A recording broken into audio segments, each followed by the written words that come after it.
सो hello guys once again इस vlog में मैं आपको बताने वाली हूँ कि मेरी पासपोर्ट स्टोरी क्या है। क्योंकि जैसे कि मैंने आपको पहले व्लॉग में बताया था कि मेरा पासपोर्ट बनने में 6 मंथ्स कंप्लीट 6 मंथ्स लगे थे, जहाँ पे लोगों को सिर्फ 15 दिन और 1 महीना लगता है उनका पासपोर्ट आने में। मेरे पासपोर्ट को 6 महीने लग गए थे just because of my mistakes.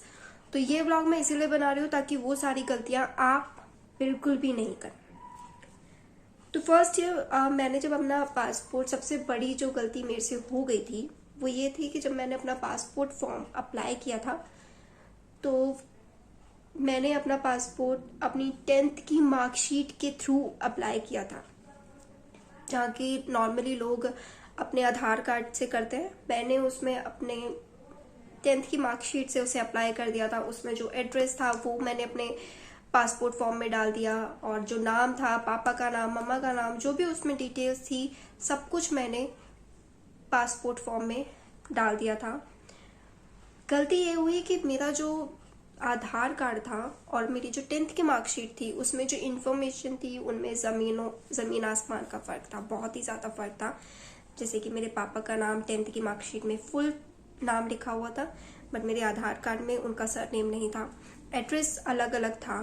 तो इन दो चीज़ों की वजह से मुझे बहुत टाइम लगा, और ये चीज़ मुझे बाद में पता लगी कि हम अपना जो फॉर्म है वो आधार कार्ड के थ्रू भरते हैं, नॉट विद द 10th की मार्कशीट। बट अब जो हो गया था सो हो गया था, उसे मैं चेंज नहीं कर सकती थी। अब मैंने जो उसमें डिटेल्स डाली थी, जब उन्होंने मुझे कहा कि आपको हर एक चीज़ का प्रूफ लाना होगा, अपने जो भी आपने अपने फॉर्म में चीज़ें फिल करी हैं, वो चाहे आपके पापा का नाम हो, चाहे वो एड्रेस हो, चाहे वो आपका नाम हो, हर एक चीज़ की डिटेल आपको वहाँ पर देनी होती है। प्रूफ देना होता है कि आपने जो भी अपने प्रोफाइल में लिखा है वो सब जेन्युइन है और उस चीज़ का आपके पास प्रूफ है। तो जब मेरी अपॉइंटमेंट थी, मैं वहाँ पे गई अपने सारे डॉक्यूमेंट्स लेके, और जब मैंने इंटरैक्ट किया उन लोगों से, तब मुझे पता लगा कि मुझे अब जो भी मैंने फॉर्म में भरा है उन्हीं सब चीज़ों का मुझे प्रूफ लाना होगा। और वो 10th की मार्कशीट सिर्फ और सिर्फ डेट ऑफ बर्थ के लिए देख रहे थे, जो कि जेन्युइन थी, मैच कर रही थी, बट मेरे पापा का नाम और एड्रेस बिल्कुल भी मैच नहीं कर रहा था मेरे आधार कार्ड से और मेरे पासपोर्ट फॉर्म से। उन्होंने मुझे एक दूसरी अपॉइंटमेंट दी, और इस बीच जो मुझे टाइम था वो इसीलिए दिया था ताकि मैं वो सारे डॉक्यूमेंट सही कर लूँ।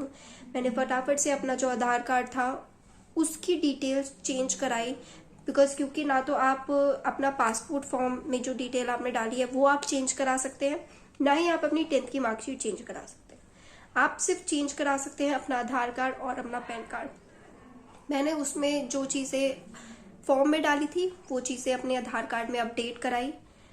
अपडेट कराते कराते जब मैंने फर्स्ट टाइम अपडेट कराया, तब उसमें सिर्फ और सिर्फ एड्रेस चेंज हुआ। मुझे लगा कि पापा के नाम, जो पापा के नाम में जो मिस्टेक है वो हो सकता है वहाँ पे चल जाए। बट ऑफकोर्स जब मैं दूसरे अपॉइंटमेंट पे वहाँ पर गई तो उन्होंने मुझे कहा कि ये भी नहीं चलेगा, आपको अपने पापा का नाम भी एग्जैक्ट प्रूफ लाना होगा जो आपने फॉर्म में फिल किया है। फिर मैंने दूसरी बार अपना आधार कार्ड फिर से अपडेट कराया, और उसके बाद जब वो बिल्कुल ठीक हो गया तो ऑफकोर्स जब हम पासपोर्ट ऑफिस जाते हैं तो वो हमारा पैन कार्ड भी चेक करते हैं। पैन कार्ड में भी मैंने फिर से डिटेल्स चेंज कराई, उसमें जो मेरे पापा का नाम था वो भी, उसमें भी हाफ था, वो भी मैंने अपडेट करा के फुल कराया। इस पूरे प्रोसेस में मेरा जो काम था, इस पूरे उस टाइम में मुझे 6 महीने लग गए, और इस बीच मुझे बहुत ज़्यादा स्ट्रेस हो रहा था। मुझे ऐसा लग रहा था जैसे कि भगवान जी चाहते ही नहीं है कि मेरा काम हो, इसीलिए शायद इतनी प्रॉब्लम्स आ रही हैं। बट ऐसा कुछ नहीं है, जब आप कोशिश करते हो तो हर एक चीज़ हो जाती है, क्योंकि आपकी मेहनत के सामने कुछ भी नहीं टिकता है।